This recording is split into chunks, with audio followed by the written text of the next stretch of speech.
After a crazy night of basketball where the Nets almost took down the 76ers, and Draymond, of course, forgetting he's not retired yet, meaning he can't become a full-time WWE wrestler yet. If you haven't seen the clip, here it is. So that you can walk down here and you can get stomped out. Yeah! But shout out to LA Knight, man. But today we're back with our second mock draft here on the channel. And this time we're going to get a little crazy. Bakari's going to stick with the odd number picks as he did last time. I will have the evens. And throughout this draft, we will have the power to Debo each other in a sense. As whether it makes sense or not, you can at any point say, I want Team A to trade up or down with Team B. And whoever's pick that was originally, either you or I, will have to make the best of it and pick with that new team. It should make more sense as we get into it. But we have some news to cover first. And then we'll get into that mock draft. But of course, I'm joined by my co-host, Bakari. Steve, how you feeling on this Tuesday morning? Yeah, I feel great. It was exciting to do this. Just like the last time we did it, it was exciting to do this. So I'm ready. Yeah, a lot more constructed draft this time than last. Last time we kind of just threw it together. This time, a lot better put together, right? Yeah. But this is your early reminder that if you do enjoy what you're seeing or hearing, go ahead and support us down below. Drop a like, subscribe to the channel if you haven't already. We're growing at a great pace right now, and we can't be more thankful for all the support on the channel. But we're over on YouTube Shorts and TikTok as well, so go ahead and follow those for exclusive content. But without further ado, let's get into some news. As we're going to start here with Jalen Hurts. He signed his new 5-year, $255 million extension, basically $180 million guaranteed. Ironically, he's bumping Mahomes out of the top 5 for the highest annual or highest average salaries among players in the league, as he is now number 1. Thoughts on Jalen Hurts? I know you're a big Jalen Hurts guy. Yeah. And Jalen Hurts gets his money, finally. Yeah, and I think a lot of people were trying to kind of figure out what type of deal Jalen Hurts was going to, take, whether it was going to be, all for himself or more team-friendly. But everybody knew he was going to get paid, especially, obviously, if you watch the Super Bowl or just the playoff run as a whole, you knew Jalen Hurts wasn't going to, he wasn't a fluke. And this is well-deserved for him and his agency group. The Eagles, they lock up their guy. For years to come. Yeah, exactly. For years now. I guess it's only a matter of time to see Joe Burrow's contract top this right here. So Joe Burrow should be the number 1 paid quarterback in the league when that time comes. But other news around the league, stop me if you want to talk about whatever. But Bryce Young, he has canceled the rest of his pre-draft visits after meeting with the Carolina Panthers. The odds have now shifted heavily in Bryce Young's favor to go number 1. The Houston Texans, they're not sold on any other quarterback in this draft class aside from Bryce Young. And there's rumors now they might take Will Anderson at number 2. Yeah, that one is crazy because, I don't see how you could pass up on, especially even if Bryce Young goes on, I don't see how you could pass up on C.J. Stroud or even Anthony Richardson if you just want to sit him for a year and have him develop. Because both of those guys will be better than, Davis Mills or the QB situation they have going on there. But, I'm not a GM. I'm sitting at home on the couch. Right. We're not making that money. But I guess the thought there would be, let's grab Will Anderson, who could develop greatly under DeMeco Ryans, and tank for Caleb Williams next year. But that's a long ways away. Yeah. Atlanta, they're seriously interested in this quarterback class, and they're okay with starting Desmond Ridder next year, but if a miracle happens where one of these top elite quarterbacks slip, Atlanta's willing to trade up from that number 8 spot to grab a guy. For the Cardinals, they're a mess right now, probably in the worst position in football of any franchise. Budda Baker and D-Hop, both of their stars, they have both now officially requested trades. They're rumored to be traded on draft night, so we'll have to look out for that. Maybe they get traded later on in this episode. And the Cardinals are also interested in trading the number 30 pick. They're in a rough spot, so it makes more sense for them to get more capital. But to me, I think they stick and pick. But as of right now, they've heard from at least 6 teams around the league for that number 3 pick. Yeah, it's crazy because I think have you seen that video of Kyler Murray getting booed at yes. I think it was a baseball game. So Arizona, just as a whole, they don't. It's a lot of different problems going in from, obviously a lot of people are questioning a head coach hire to Kyler. That's why Buddha requested a trade. It's pretty crazy, and we're Browns fans, so we've seen it all. So yeah. I mean, I don't think they can go on a worse run than we have in the last 25 years, right? But hopefully not, at least. Yeah. But the last thing I have to cover here is that Stetson Bennett. There's reports he may go undrafted now. According to a poll taken with over half of the league's lead scouts for the NFL teams. And most of them have non-football concerns. They know he's an okay talent on the field, but off the field, he's had some intoxication problems. And the teams are worried about that, especially at 25 years old, where you expect a player like that to be more mature. He just lacks that right now, apparently. Yeah, let's get into the draft. No, I'm playing. But, no, exactly. Yeah. I'm fine with that if you want to. I mean, going back to Stetson Bennett, all of those problems are justified too, because like you said, he's 25, and he should probably be used to, especially being more so of a leader. But everybody has their slips, but you just don't like to see. Those are more so expected in the 20 to 21 year olds, not somebody who just led their team or two-time national leaders to a national championship. So yeah. But we're gonna get into the draft now. As again, I want to preface: you have the even picks, I have the odd picks. We got crazy in this draft, or we will get crazy. Maybe maybe we have one trade, one super big trade. But kick us off with the number one pick. I don't expect you to go too crazy here. Yeah, I'm going to take Will Anderson. With the number one pick, I have the Panthers taking Bryce Young. Obviously there's reports out that he was heavily favored to go number one. He canceled all his draft visits after his meeting with Bryce Young, but I think the Panthers are probably more so. I don't know if they're. I don't want to say it's a foregone conclusion that they're taking Bryce Young like everybody's making it seem. I know they're probably keeping their hands close to the deck right now. It's probably a toss-up between Bryce Young or C.J. Stroud, but you can't go wrong with either one. Obviously, Bryce Young is a Heisman winner. His escapability and just the type of plays he can make, when the pocket is collapsing and kind of keep plays alive, it'll be nice to have for any team. So Bryce Young goes number one here. I think strictly due to the size, a lot more people believe in C.J. Stroud at number one. Being the next elite quarterback in this league. I had the conversation with my dad this morning. He doesn't believe Bryce Young should go number one, and it's because of his size mostly. But to me, when you look at it, sure, Drew Brees is the only quarterback that's been 6 foot and under and has been a Hall of Famer. So he is quite literally, no pun intended, Drew Brees was the anomaly in his career, right? To be undersized like that and have an amazing career like he did. But Bryce Young, I think, can do that maybe even better than Drew Brees, and that's coming from a Drew Brees fan. But Bryce Young, he has the 4 Ps to his name that we mentioned at last mock draft. He's poised, precision. He has great playmaking ability, and there's another one I'm forgetting. But basically, great accuracy, great decision making. Bryce Young has it all for me. He's the clear-cut number one here. Number 2, hopefully you don't have the Texans trading this pick. So I'm going to get to the pick in before you can say that. Yeah, I'm going to say C.J. Stroud is going to be the clear-cut number 2 pick here. Great accuracy and decision-making, just like Bryce Young. He has the prototypical size you want in a franchise-changing quarterback.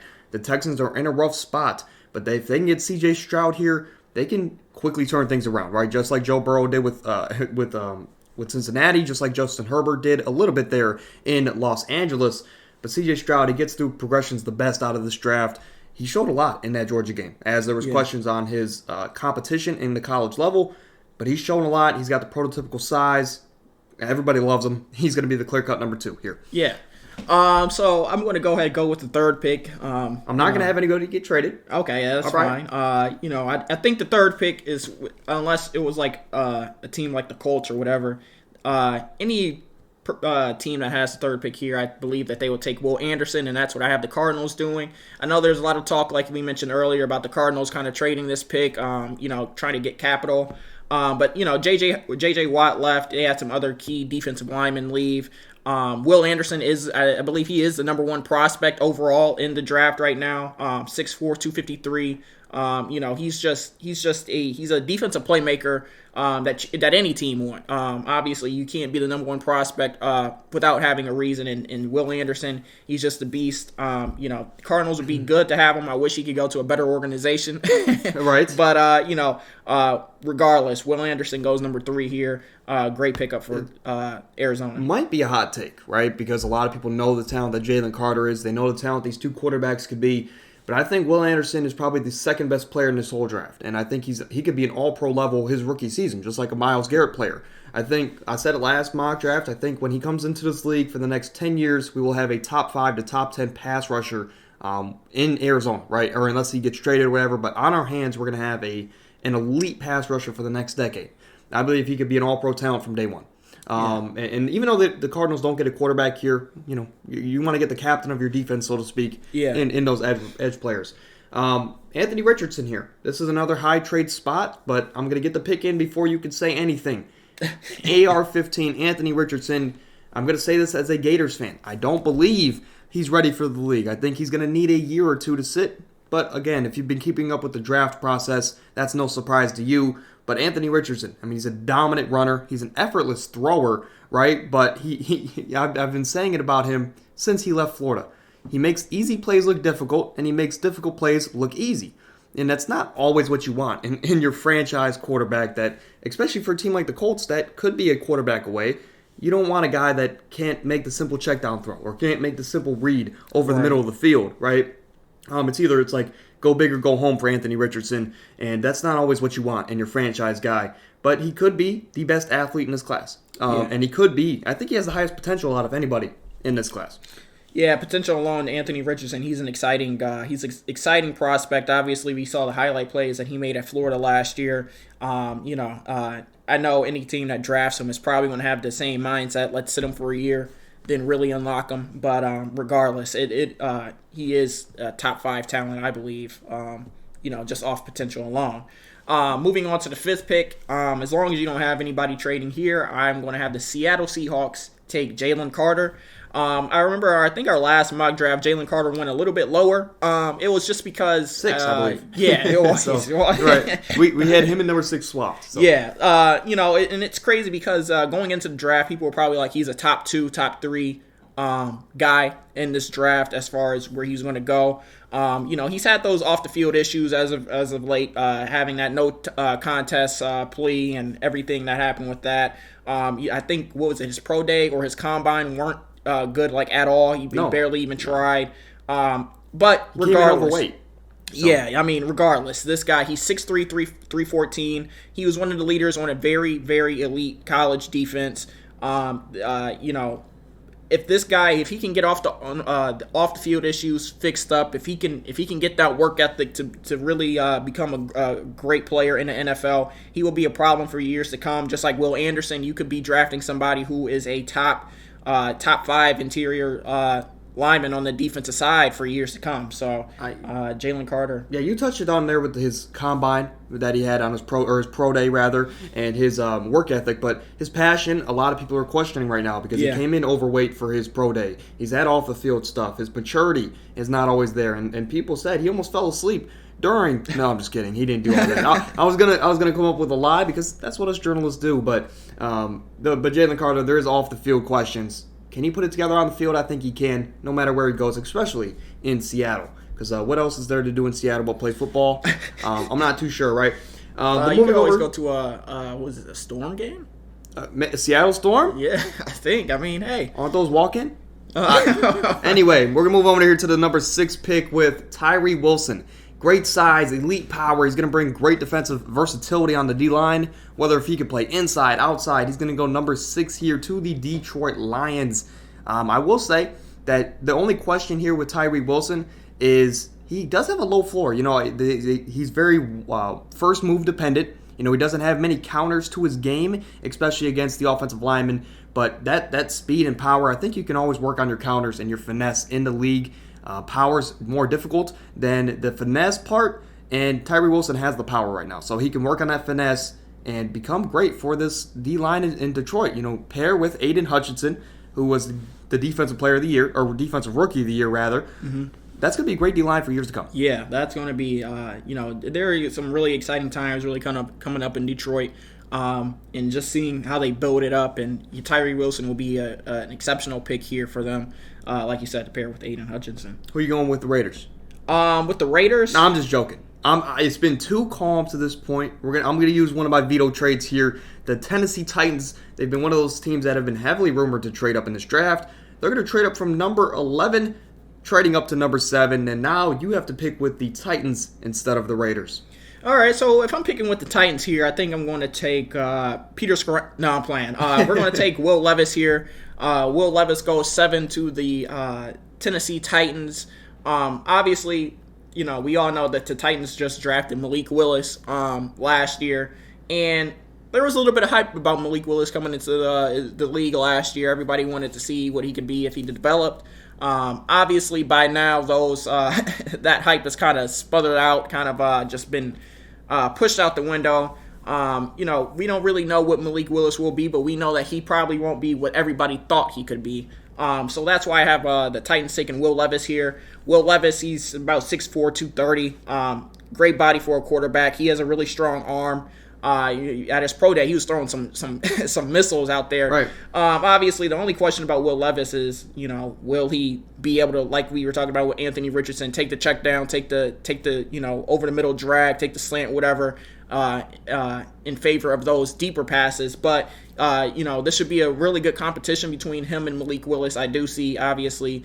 They still have Ryan Tannehill for, I think, was it this year? Yeah, next year, and that's it. Yeah, so, obviously you'll probably have Ryan Tannehill start, keep Will Levis on the bench, battle it out between Malik and him next year and see where you go. But I think this will be a really good pick for them. Oddly enough, I think my pro comp for Will Levis is Ryan Tannehill. As crazy as that sounds, but, they are in a weird spot. Tannehill has 1 year left.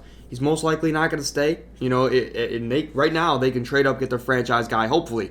But he's got to protect the football here in Will Levis. But moving over to number 8, I'm expecting a trade soon. Maybe you'll let me get this pick off, but I'm going to go with Devin Witherspoon. I know Atlanta just traded for Jeff Okudah. I understand, but Jeff Okudah also only has 1 year left on his deal. So we don't know what the future holds for Jeff Okudah. A change of scenery could be everything, and he could unlock that potential that we saw coming out of college.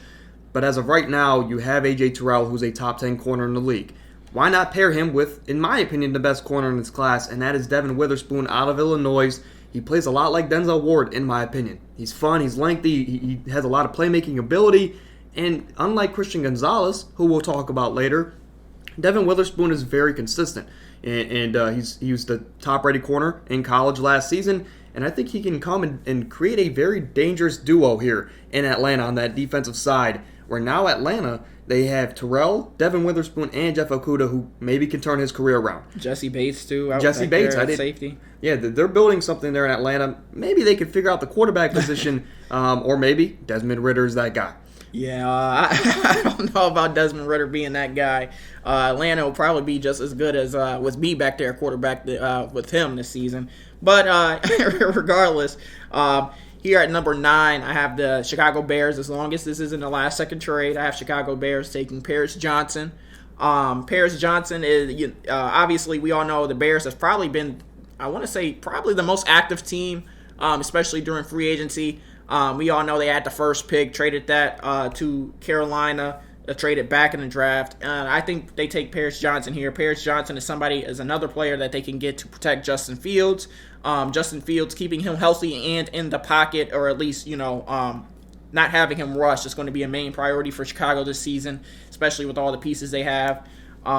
Paris Johnson, he played left tackle last year. The year before that, he played right guard, so he's very versatile. You can move him pretty much anywhere on the line.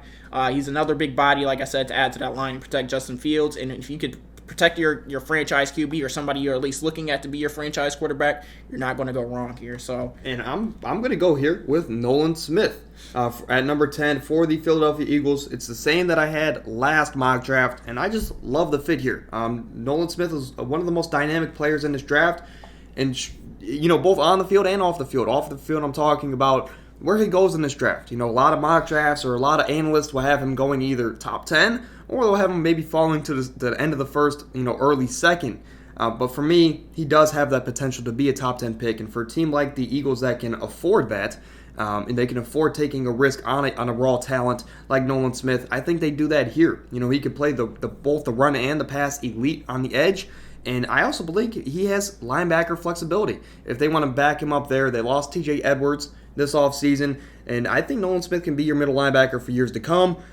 But I don't know. It's how comfortable or how crazy do the Eagles want to get with this pick? They want to be safe and maybe go with a receiver or offensive lineman. We'll have to see. But I think Nolan Smith, to add to that defense that they've lost a lot of pieces this offseason, is just the right way to go. Only thing you have to worry about is his injury concerns. But he's very explosive. Just can he stay on the field?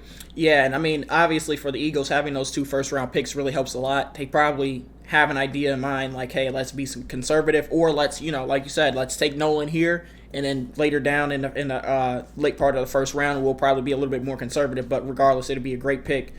We know Harry Roseman, he strikes them gems up. So moving on to pick 11, which is now the Raiders pick after that trade.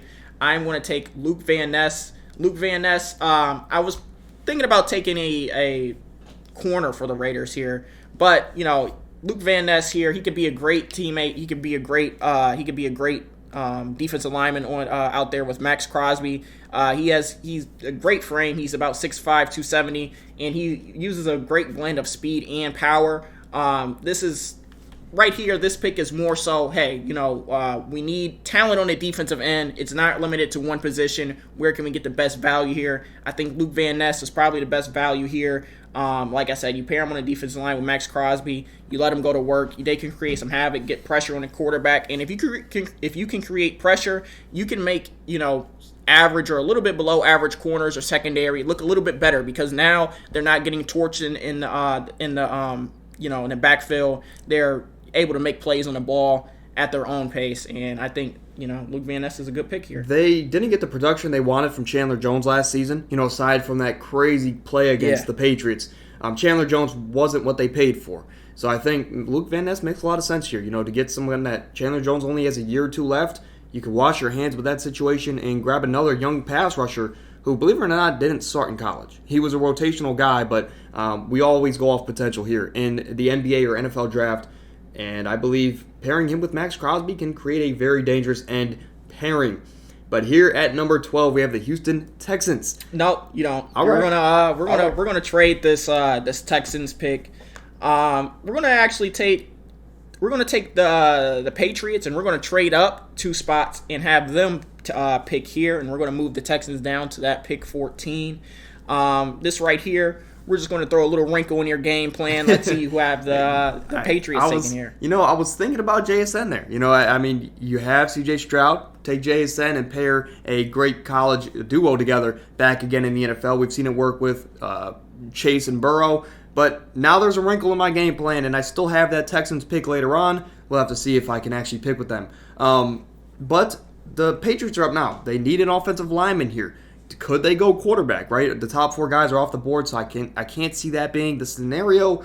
Could they go Bijan Robinson? I think they're going to go here. They're going to play it safe and take a Bill Belichick type of move. We're going to take an offensive lineman, Peter Skoronski. He's the best right tackle in the class. Great size and strength. He can move inside if they need to.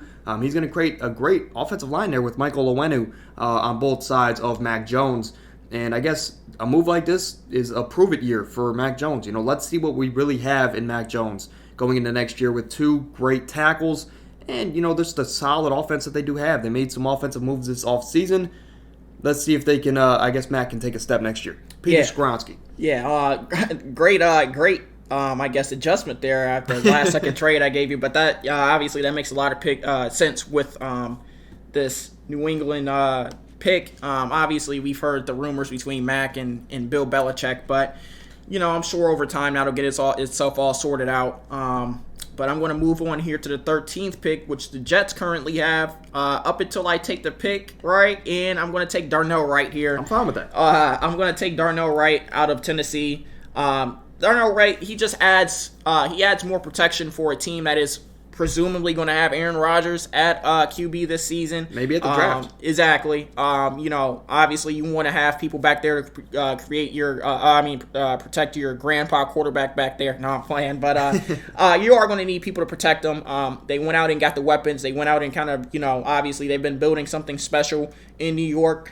But, Darnell Wright, he has a strong upper body.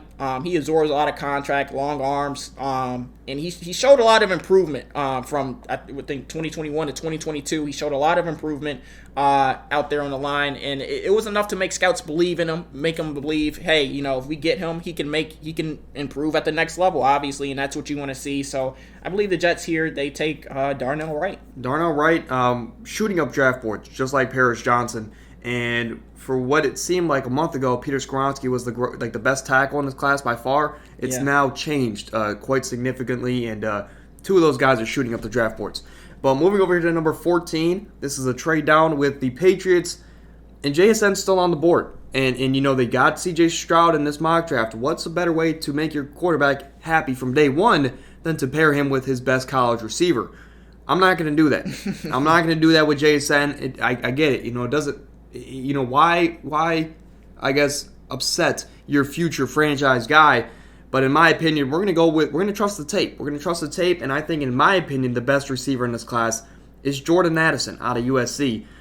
Shifty route runner, he's versatile, could play outside receiver, could play in the slot, and he's got great catch. He's got a great ability after the catch, right, to make a lot of plays happen. Reminds me a little bit of a Kadarius Toney type player that he was in college. He can make a lot of things happen after the play, right? He's drawing comparisons to a Calvin Ridley, coming out of college.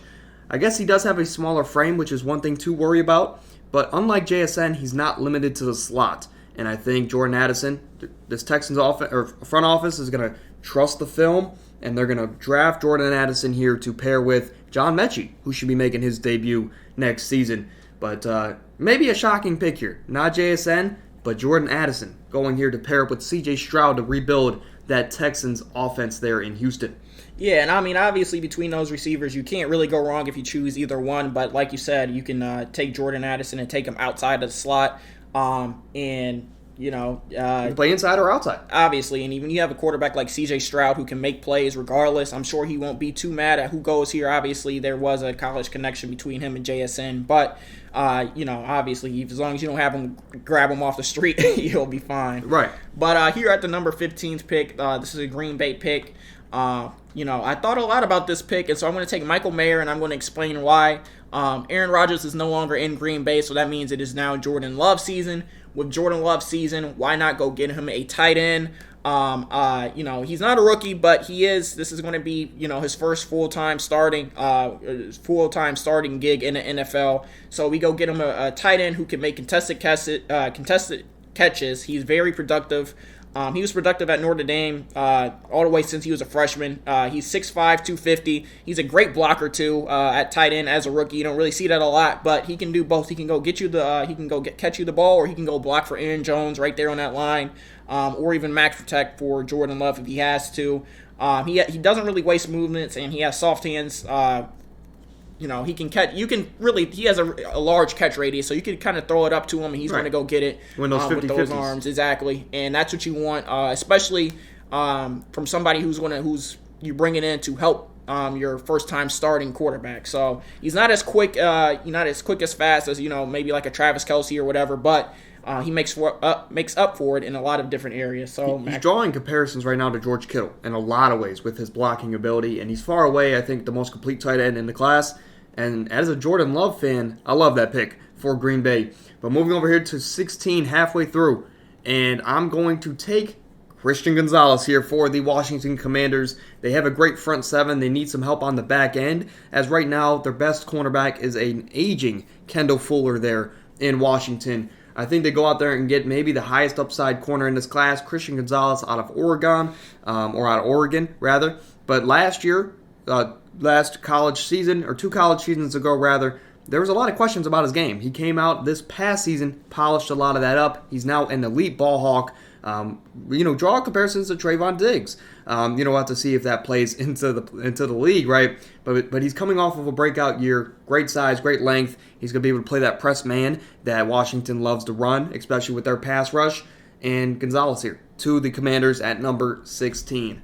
Yeah, and it's kind of crazy because in a lot of mock drafts, Christian Gonzalez usually goes in like the top 10. Yeah, we have him going 16. There's just been a lot of talent. We've had some trades, but there is a lot of talent in this first round of this draft. A lot of teams need different needs or have multiple needs which result to him going to 16. But at 17, it's this Pittsburgh Steelers pick. I'm going to take Broderick Jones, tackle out of Georgia. This is a unit of a man. He is 6'5", 311. Somebody I would never want to meet on the sidewalk. And you know, with the Steelers here, you know, I want them to take a lineman here. Protect Kenny Pickett. Obviously, we saw Kenny Pickett go out with a concussion last year, and a lot of times he was running for his life. Here you get Broderick Jones. Obviously, you know, he's not a Darnell Wright or Peter Skoronski, but he is very good in his own right. He gets out of his stance pretty quickly. He literally has just brute strength. He probably, you know, if you told him not to lift a weight in a single life, he'd still probably be 6'5", 311, very strong. Right. Naturally. Yeah, exactly. And he's since he's so big, he's actually really athletic or agile. And you know, you get him to protect Kenny Pickett here on that left side. On his blind side, you know, not too many people are going to be able to bulldoze or power rush this guy. And like I said, he's pretty agile, so he can protect from those finesse moves as well. So absolutely. 18 here. The Lions are up, and I think there's a great. We don't want there's the a great Lions running back here that could go. No, he didn't go in our first round last time. You know what? We're gonna have the Lions trade down. All right. Obviously, we know who they took before, Tyree Wilson. So we're gonna have them trade down, and we're gonna have the Ravens trade up. I feel like here we can get the Ravens some good value, get the Ravens somebody they want, and the Lions get to kind of move down the board and see if there is anything else they want there. So there you go. Lions trade 18 to 23. I could see it moving down a couple spots to gain more capital for a team that could be in the running for a quarterback next season. And for this Ravens team, I think it's more so of a Ravens move than a Lions move, because the Ravens, maybe it's like a prove it move to Lamar, that we're willing to go out there and give you a supporting cast. But right here, even though they're moving up, and even though they don't have the greatest receiving room, I don't have them taking a receiver. I know JSN's still on the board, and Lamar loves to throw shorter routes, right? But I'm going to go out there, and this Ravens team, they lost Calais Campbell this offseason. They've lost some other defensive linemen. I think to go out and get a high-potential player in Myles Murphy. This Ravens team has been able to develop defensive players for my whole entire life, and they're going to get another one here out of Clemson. He's 6'5", I believe, so great size to him. He's quick, he's strong, he's got a high motor, which is something that the Ravens love to have on their team. He is first move dependent, so he's going to have to develop some counters in the NFL throughout his young career. But I think right now you build up that defense so this Ravens team doesn't give up 30 points a game. Yeah, great pick right there for the Ravens. Like you said, this is probably more so, or I have this being a Ravens deal because I'm the one who initiated this this trade. They go get somebody, Lamar fan, yeah. Prove Lamar. Are you happy with that pick as a Lamar fan? Do you think I should have went receiver? I mean, maybe. I mean, you do have a washed up. No, I'm not going to say washed up Odell, but I mean, Odell is, 30 on a 1 year, $18 million deal. It would have been nice to see a younger guy, a younger receiver go, somebody you know you'll have, somebody you want potential out of. But I mean, regardless, like you said, as long as I think you show Lamar, hey, we're willing to do whatever it takes to keep you here. I'm guessing he won't be too mad, seeing he is very happy that Odell is on the team. So right here, I'm going to pick number 19. This is the Tampa Bay Buccaneers. And I'm going to take Dalton Kincaid here. Might be a little bit of a surprise. The reason I take Dalton Kincaid here is because I was thinking about taking like Drew Sanders here, linebacker, but I'm going to take Dalton Kincaid. I'll tell you why. Obviously, we all know Tom Brady is gone. He is retired. They signed Baker Mayfield. Baker Mayfield is going to come in 1 year trying to prove why he still belongs in the league as a starting quarterback. They have threats at receiver, Mike Evans. We're going to take Dalton Kincaid to give Baker another playmaker out there. Dalton Kincaid out of Utah. He may not have the same ability as Michael Mayer, but he is, the second or third best tight end. It depends. There's a toss-up. Some people have Darnell Washington being a little bit better or going a little bit higher than Dalton Kincaid. But I believe if you add another playmaker out there, especially at the tight end, another big body for a smaller quarterback, this will help Baker. As we saw, Baker, he used to throw to Austin Hooper and David Njoku when he was in Cleveland. Get Dalton Kincaid out here, another playmaker, like I said, big body out there. Here we go. Yeah, I mean, this is probably the best, from top down, the best tight end class in the last decade. From top down, sure, there's no Kyle Pitts level talents in this class, but this overall very solid tight ends. and Dalton Kincaid out of Utah. They played the Gators week 1 of the college football season. I believe Desmond Riser, or I don't know, the quarterback for Utah. He looks like Gardner Minshew, right? But he was playing the Gators, and I think he only had like 14 or 15 completions the entire game, 10 of them, and 2 touchdowns went to Dalton Kincaid. He killed our defense, and from that moment I knew he was probably going to be a high pick in this draft, right? But he's very quick. He's got great vision. He's not the blocker like you said, like Michael Mayer, but what is the best friend of a young or subpar quarterback? And that's a good tight end, especially a big body, and that makes a lot of sense there for Dalton Kincaid to the Buccaneers. But we're going to go up here at pick 20. The Seahawks are here, and Jamal Adams. Hold on. This is not the time for a trade. Jamal Adams is up for a deal, and I'd like a safety here. I know that you just that I just initiated a trade, but I'm going to initiate another one because I want the Jaguars to trade up from 25 to 20 with this pick. I want the Jags to take somebody. I want to see if you're going to take him for me. But I'm gonna send Seattle down to 25. I think Seattle can afford to drop down 5 picks to kind of see where the board is at. View the board. Obviously, we had them taking Jalen Carter. So I want Jacksonville to trade up, and this only works. This only works if you take who I want them to take. So I guess I'll make those dreams come true. I'm going to take the same player that I would have took for Seattle, a guy that reminds me a lot of Jamal Adams and a Derwin James type of player. I'm going to take Brian Branch out of Alabama. A guy that's very versatile. He's a strong safety, right? But he can play slot corner. He can play in the box as a linebacker. He's very physical, makes a lot of tackles, unlike, we don't see that often from DBs in the league. We don't see a guy that's very physical and willing to take on those Derrick Henry big bodies, right? But Brian Branch, he can move all around your defense. He's a great talent. Jacksonville needs a defensive back badly. Yeah. And they're going to get an all-around talent here. Yeah, and thank you for taking Brian Branch there. If you weren't going to take him, I was going to override whoever you took, and I was going to just put it down, Brian Branch. Last time we made this, I think I had, Kelly Ringo going. Kelly Ringo. He's projected second round, but, there's a drop-off in corner and secondary play after you reach a certain point. Obviously, to this point, we actually haven't reached that same point like we did last time. Right. But I think Brian Branch, a lot of teams a lot of mock drafts, like I said before, had him going, top 10, top 15. And he just conveniently is able in that spot where Jacksonville can not give up too much and trade up for him and get that desperate secondary help they need. So I like that pick right there a lot. Yeah, and we're going to move over to pick 21 where you have the Dolphins picking. Yeah. I'm going to make a trade. You're not allowed to tamper with Tom Brady and Sean Payton and try and build the Avengers there in Miami. So I'm going to take your pick away. I'm going to take my pick here at 22. And I know you see the name. It's questionable. But there's been a lot of questions for the Chargers. What's going to go on with Austin Eckler? He's already pushing 30 years old, if he's not already 30, I believe. We don't know what his future holds, right? Running backs usually their peak is 28 to 30 years old. After that, they fall off a cliff, especially for receiving backs like Austin Eckler. Austin Eckler, he's demanded trade, and he's probably not coming back after next season. So what do we do as the Chargers? We already have a high explosive offense when we're passing the ball. We have a talented defense, right? Maybe polish that up in the second round. But we're going to go out there and we're going to get maybe one of the most explosive players in the class. We're going to get Bijan Robinson, the best running back in the class, far and away, right? There's no question there. It's like Tom Brady to any other quarterback in Patriots history. But Bijan Robinson, he's very tough. He's a great runner. Surprisingly, a great pass catcher. And he can step right in behind Austin Eckler. They can split that backfield this year, and Bijan can be that guy for them for the next decade, right? With Justin Herbert and Mike Williams, as Keenan Allen's a bit older, but they have a set core now where they have 2 great running backs next year, and for many believe the Chargers, they have the talent to be that Super Bowl contender that many have thought they could be for years. And especially if you had a Bijan Robinson to this offense, makes them a lot more dangerous. My only dislikes is the ball security, right, in this first year. It's going to be interesting to see because he had struggles in college.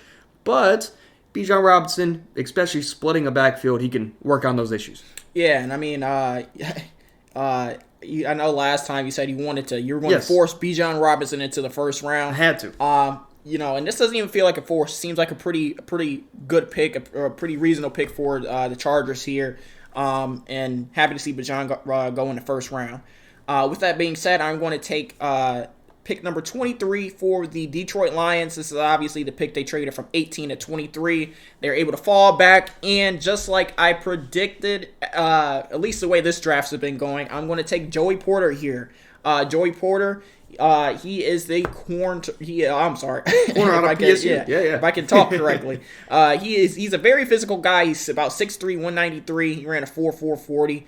And like I said, he's very physical, very competitive. He is a great corner that you put out to the boundary. He has great length. He goes up and he makes contested catches as a defensive back, and that's what you like to see. The Lions, they get secondary help here. They were able to trade back for it as well, kind of build up a little bit of capital. You take Tyree Wilson and Joey Porter, another corner that a lot of people had going higher in the draft, depending on where you're looking at. But interesting stat to me, he only had one interception in 4 years that he played there. And his tackling in space is a little bit iffy. He's very physical. Sometimes it results in a lot of penalties because he's, super physical down the field. But, regardless, Detroit needed help in that secondary. C.J. Gardner-Johnson is there with them. They just got rid of Jeff Okudah, as we all know. So this is a good pick for them. Obviously, there's room to improve for any young player. Same goes with Joey Porter. Joey Porter, dad played in the league. Keep the bloodline going as far as NFL sakes. But moving over to pick 24, I have Calijah Kancey, D lineman, going to the Minnesota Vikings. The Minnesota Vikings, they lost Zadarius Smith last season. They lost Dalvin Tomlinson to the Browns in this past offseason. So right now it's Daniel Hunter, and they're missing pretty much every other spot on that D-line. Why not go out there and get a guy that has drawn comparisons to Aaron Donald? Rightfully so. They're both out of Pitt. Calijah Kancey he's very strong, very explosive up the middle in the interior defensive line, and he's been training with Aaron Donald for years. So it just only makes sense. They both went to Pitt. They've been training together. They have a similar play style. Makes sense why he's drawn comparisons to Aaron Donald. Now, I'm going to say this. I don't expect him to be half of Aaron Donald, right? Because Aaron Donald's arguably the best defensive player of all time. And that might go as a hot take, but the stats are there. Everything backs up that take for Aaron Donald. But Calijah Kancey, he's drawn comparisons for a reason, and especially if Aaron Donald retires, he's still going to be training with him, and he's still going to be able to pick Aaron Donald's brain at the defensive line. So Kancey goes here at 24. Yeah, and at 25, the Seattle Seahawks, this is part of that trade that we just mentioned. I don't mean to throw you on the spot. Do you want to explain who we have going here at 25? Yeah, no, absolutely. As a Gators fan, this is someone I encouraged you to throw in here at number 25. But O'Cyrus Torrence, right, offensive guard for the Gators. It's just a Seahawks move, right? In this draft, what do we have them taking? Jalen Carter here at pick 5, and they traded down to get more draft capital. We'll say maybe a second-round pick, right, in that deal, or a third or fourth, right? But O'Cyrus Torrence here, the Seahawks, they love their trenches offensively and defensively. What do here? They get an offensive guard, and they get a deep tackle, right? So they beef up both sides of the ball there. And O'Cyrus Torrence, I have to throw a Gator in the first round. And it makes sense right now. They're interested in him. It checks out, right? Yeah. But moving over here to pick 26, I have Quentin Johnson. Surprisingly enough, JSN's fall continues here.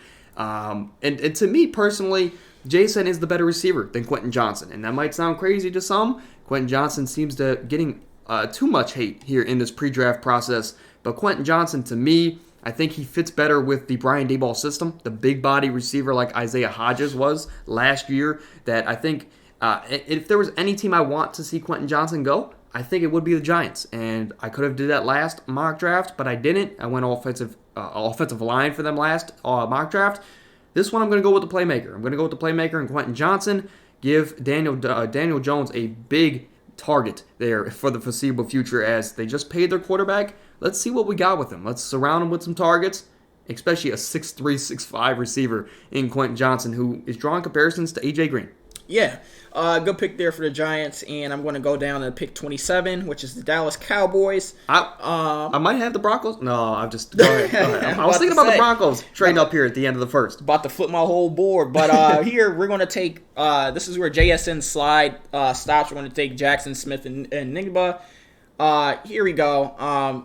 You get a true number 2 receiver here. Obviously, we know that the Cowboys have Michael Gallup, and they traded for Brandon Cooks. But I'm going to take Jackson Smith and Jigba here.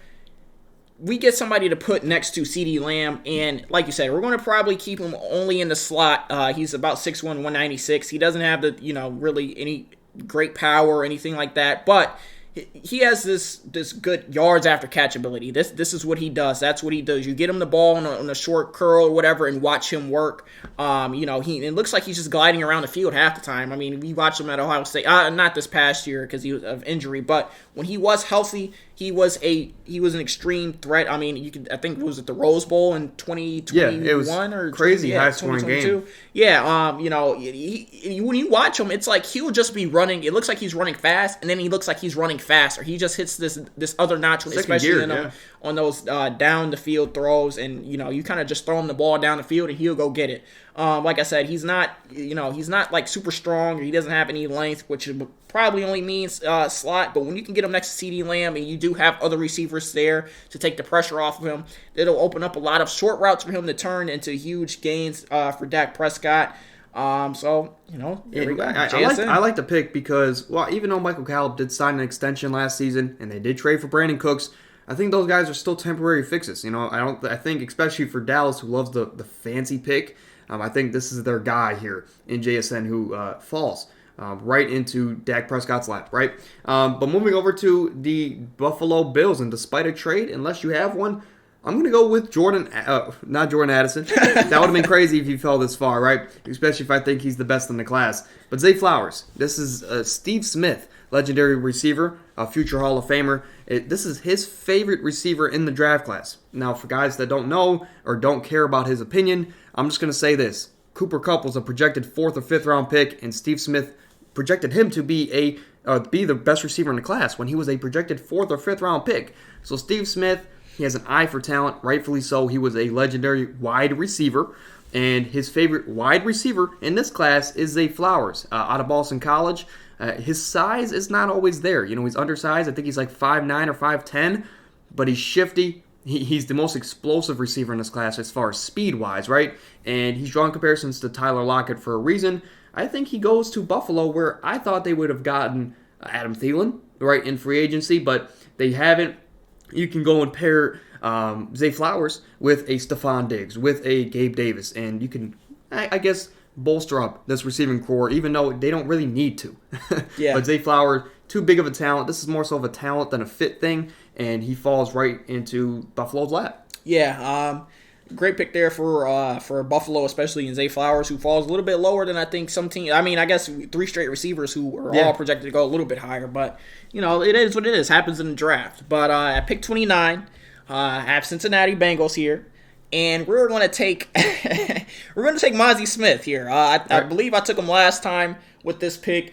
There are a little bit different circumstances. Probably should have took a different player. But here, there's been a lot of talent that's gone before him. Right, trades and all that, yeah. And the positions that, I guess Cincinnati more so needs have more so been, like I said, taken. Mazi Smith here, he's still he's more so a value pick at the end of the first round. He's still, I believe he's a first-round talent.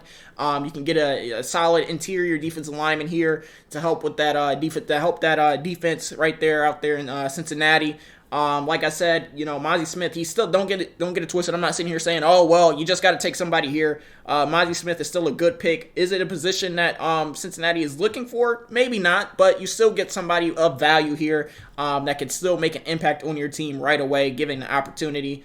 Mazi Smith from Michigan goes to Cincinnati. He's got a great combination of athleticism and power, and I think it's not the flashy pick, but the flashy picks don't always win championships, right? So you need those glue guys in the trenches that are going to get the job done, and I think they need interior defensive line help. They're going to get that here in Mazi Smith. Did you think about maybe a Jahmyr Gibbs here? Jahmyr Gibbs, running back out of Bama, second back that's in there. We don't know what's going on with Joe Mixon. Yeah, honestly, if you didn't take Bijan Robinson with the Chargers pick, I was more so probably going to take Bijan Robinson for that reason. We don't know what's going on with Joe Mixon. Joe Mixon is very expensive at running back. You bring in Bijan Robinson, split the backfield, and I think that would help Joe Burrow a lot. Honestly, maybe a Cam Smith, who I haven't who's Right. still on the board. Could have went because they did lose Jesse Bates, but Cam Smith is a corner, Jesse Bates is a safety.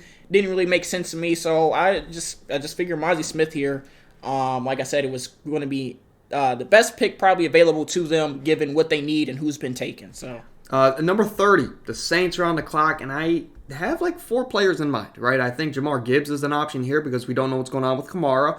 I think Josh Downs, receiver out of North Carolina, very exciting player. Could there be 4 out of 5 straight receivers taken?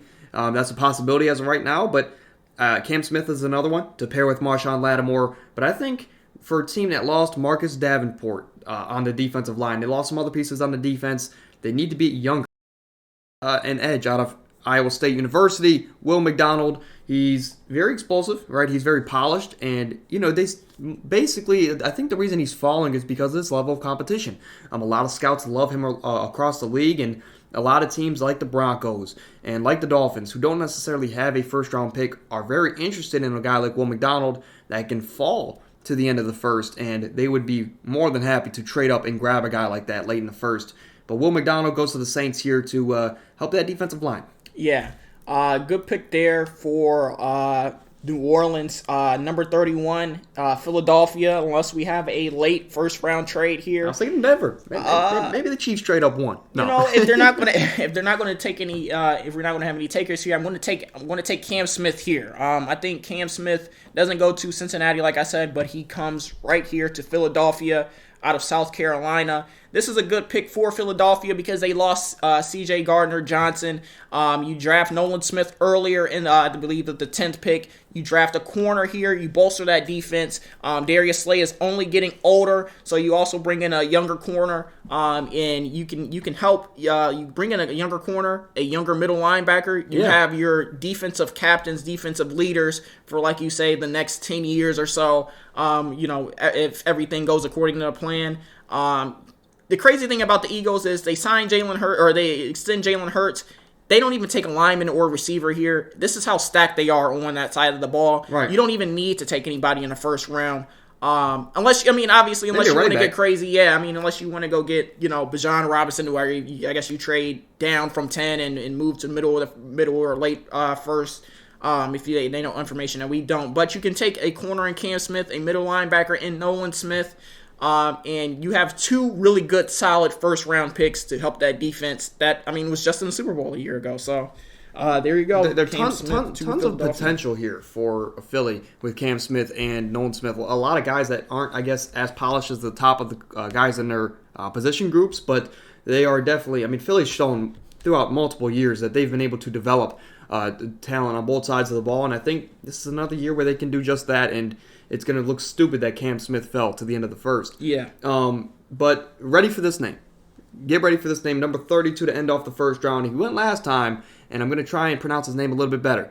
But Felix Azubike Uzoma out of TCU. He's at an edge. It's a guy that I didn't see the hype around at first, but the more that you watched him play, and especially in that late run for TCU there as they made it all the way to the national title game, or at least they made it to the building, right? We're not going to say they made it on the field, but they made it to the building, right? And but in that run, in this incredible season from TCU, Uzoma, I'm just going to go by that because I've said it before, he was their best defensive player, and I think that he can continue to be that. He's got raw potential.